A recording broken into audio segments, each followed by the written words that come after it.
भूतिया वास्तुकला का रहस्य। एक छोटे से गांव में एक पुराने हवेली में एक वास्तुकला की चुपके से रहस्यमयी तस्वीर थी। वहां कहते थे कि जिसके पास इस वास्तुकला का राज जानने की हिम्मत थी वह उसके बारे में जीवित वापस नहीं आता था। लेकिन यह केवल किसी कहानी की बातें थीं, विश्वास नहीं किया जाता था। एक दिन एक नौजवान कलाकार ने उस हवेली में रहने का साहस किया। उसका नाम राहुल था।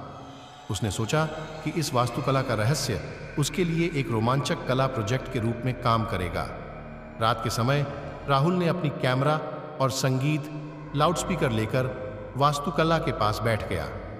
वह कुछ देर तक प्रोजेक्ट के लिए काम करता रहा, लेकिन तभी उसने संगीत बंद कर दिया और ध्यान दिया कि उसके चारों ओर सन्नाटा छाया हुआ है।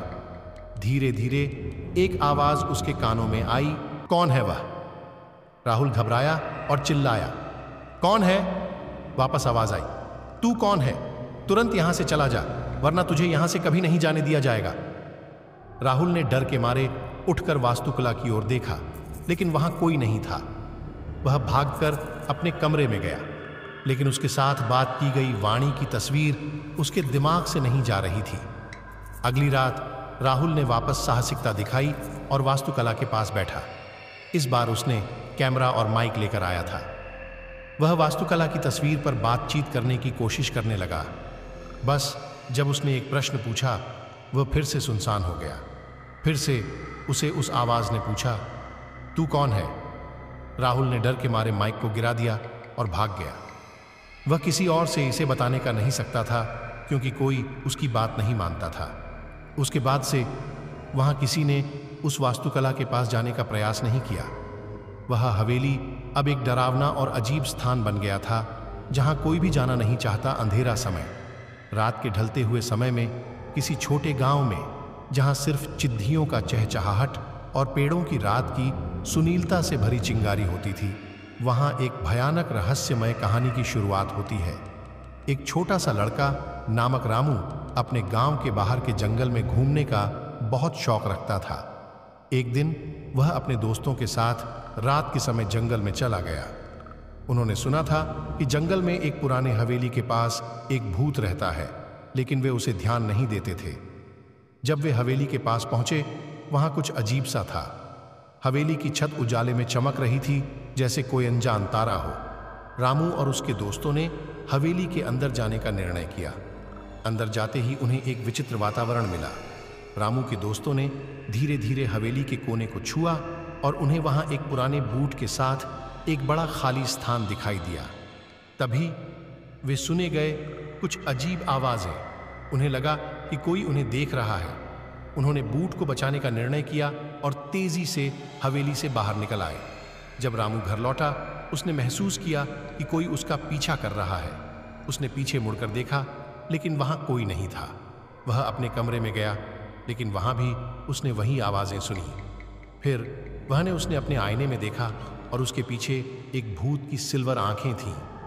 वह अपनी आंखें बंद करके गहरी नींद में डूब गया, पर उसकी नींद भी अब शांत नहीं थी। उसने महसूस किया कि कुछ उसके सिर पर है और वह उसे छू रहा है। उसने उसकी ओर मुड़कर देखा, लेकिन वहां कोई नहीं था। वह एक भयानक अंधेरे के बीच अपने आप को पाया और उसने जान लिया कि वह एक अन्य दुनिया में है।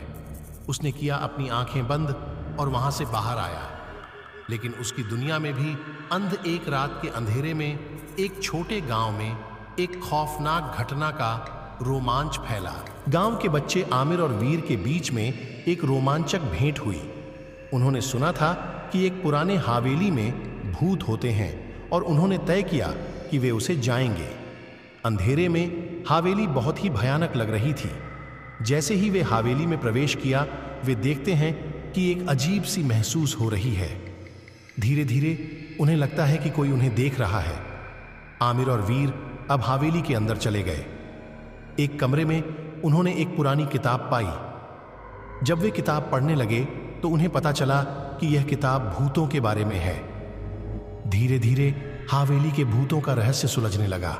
वे जानते हैं कि एक समय पर हवेली में एक राजा रहता था, जिसने अपनी प्रिय पत्नी को खो दिया और उसकी आत्मा अब वहां घूमती है। आमिर और वीर को ध्यान नहीं देने दिया और वे कमरे के बाहर जा बैठे। वहां वे अचानक एक आवाज सुनते हैं। कौन है? ध्यान से देखने पर उन्हें एक अदृश्य आत्मा दिखाई देती है। भागते हुए वे हवेली से बाहर निकलते हैं, लेकिन उनका रास्ता बंद हो जाता है। उन्हें लगता है कि उनकी जिंदगी की सबसे भयानक घटना का सामना हो रहा है। समय बीतता है और वे हवेली के बाहर अब अकेले होते हैं। एक अजीब सी चीख आती है और उन्हें लगता है कि कुछ उनके पीछे है। धीरे धीरे वे हवेली के अंदर चले जाते हैं और उनका पता नहीं चलता कि वे कहाँ जा रहे हैं। थक जाते हैं और वे हवेली के एक कोने में बैठ जाते हैं। वहाँ वे एक अदृश्य हाथ महसूस करते हैं जो उन्हें आकर्षित करता है।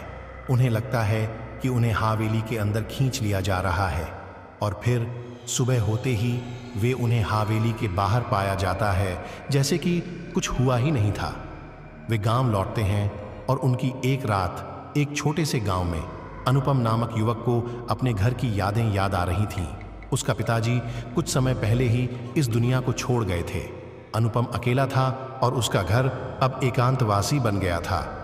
एक दिन अनुपम को एक पुरानी किताब मिली जो बाजार में फिक्रिया में खोई हुई थी। उसके भीतर कुछ अजीब गरीब कहानियां लिखी हुई थीं। अनुपम ने उसे गूंजते हुए पुराने बंद घर में बैठकर पढ़ने लगा। धीरे धीरे उसके आसपास की हवा में एक अजीब सी चिंगारी का माहौल बन गया। जैसे जैसे वह किताब के पन्नों को पलटता गया, वैसे वैसे घर की रोशनी कम होती गई। बारिश की बूंदें तेजी से गिरने लगीं और हवा बदलने लगी। अनुपम के दिल में डर की खलबली महसूस होने लगी। उसने तेजी से किताब को बंद किया, लेकिन वह अब भी अपने अंदर का डर महसूस कर रहा था। अचानक उसने सुना कि कोई उसके पीछे से कुछ कह रहा है। कौन है वह? अनुपम ने चिल्लाया, पर उसका आवाज उसके होंठों तक ही सीमित था। घर के अंदर की अद्भुत और भयानक आवाज अब और अधिक मजबूत हो गई थी। अनुपम ने अपनी आंखें बंद कीं और मंत्रमुग्ध होकर उस डरावने संवाद की ओर बढ़ चला। बार बार उसे लगा कि कोई उसकी पीठ पर हाथ फेर रहा है, लेकिन जब वह घबराकर पीछे मुड़ता तो कोई भी नहीं था। अनुपम का मन डर की गहरी आग में जल रहा था। उसने अंधेरे को छोड़ते हुए बाहर निकलने का फैसला किया, लेकिन जब उसने दरवाजे की ओर मोड़ा तो उसने देखा कि उसका घर ही अब उसकी सबसे बड़ी चुनौती था। घर के भीतर अब और भयानक आवाजें हो रही थीं, जैसे कोई अनजान शक्ति उसके साथ खेल रही हो। अनुपम की अंधाधुंध दौड़ने लगी।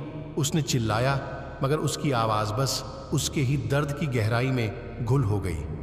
अचानक एक उज्जवल आंख में वह देखा कि उसका पिता उसे भी कहानी शुरू होती है एक छोटे से गांव में, जहां रात के अंधेरे में अनजाने घटनाओं के घटित होने का डर सदा रहता है।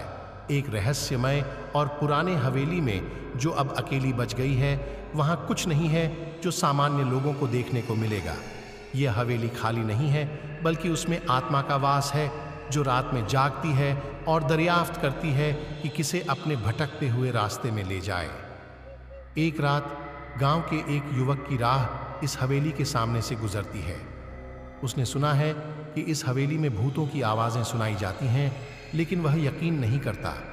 वह बेहद डरे हुए होते हुए हवेली में प्रवेश करता है। जैसे ही उसने हवेली के अंदर कदम रखा, उसने सुना कि कोई छप छप कर जा रहा है। वह धीरे धीरे अपने आप को हवेली में अंदर ले जाता है, परंतु अचानक एक भयानक आवाज सुनाई देती है। वह घबराकर फिर से बाहर निकलने का प्रयास करता है, लेकिन दरवाजा बंद हो जाता है। हवेली के अंदर उसको लगता है कि कोई उसके पीछे है, परंतु जब वह मुड़ता है तो कोई नहीं होता। धीरे धीरे वह अपने नजरों के सामने एक व्यक्ति की छाया देखता है जो उसे भयानक अनजाने की भावना देता है। वह हवेली के कमरे के अंदर जाता है, जहां एक पुरानी किताबें भरी हुई अलमारी है। उसने एक पुरानी किताब खोली और एक रहस्यमय पृष्ठ पर पहुंचता है। पढ़ते हुए उसको लगता है कि वह कुछ महत्वपूर्ण जानकारी का पता लगा रहा है, लेकिन तभी एक वायु हवा की तरह उसके बालों को झूलने लगती है। धीरे धीरे वह पृष्ठ पर लिखे शब्दों को पढ़ता है। यहाँ तुम्हें नहीं आना चाहिए था। उसको जल्दी समझ आता है कि वह यहाँ जीवित नहीं बाहर निकल सकता और उसके साथ हवेली का भूत है। उसका दिल दारुण तेजी से धड़कता है, जैसे कि वह जानवर के शिकार के लिए बन चुका हो। धीरे धीरे रात बढ़ती है और एक छोटे गांव में एक पुराना हवेली था। यह हवेली सुनसान और डरावनी थी, जिसे स्थानीय लोग डर से दूर भागते थे। लोग कहते थे कि हवेली में भूतों की आत्माएं रहती हैं। एक रात गांव के युवकों ने एक वादा किया कि वे हवेली में अपनी जांच करेंगे। उनमें से एक नामित गौरव था, जो हवेली को सबसे ज्यादा डरता था। वे हवेली के दरवाजे पर पहुंचे और अंधेरे को देखकर उनका